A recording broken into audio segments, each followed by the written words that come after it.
How to create a private story on Snapchat. Hey guys, welcome back to the channel. Private story on Snapchat means that you can create a certain group of people to add the story to. Only those people on that private story settings can view your story. So in order to do so, you can directly open Snapchat and go to Bitmoji. Now once you tap on your Bitmoji from the top left corner, you will see My Stories option. Tap on a lock with new private story. Now what you have to do is select and find the friends that you want to add to your private story.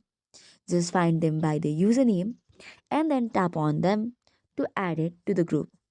Now that you do this, you can tap on create story option. Now you can rename your story and tap on save. Now next time you add a new story, you can directly add it to the private story only. This way only those in that group can view your story.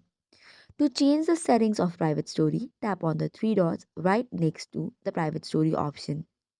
There are different settings and changes you can make to it. This includes deleting it, renaming it, editing the viewers, and also auto-saving it to memories.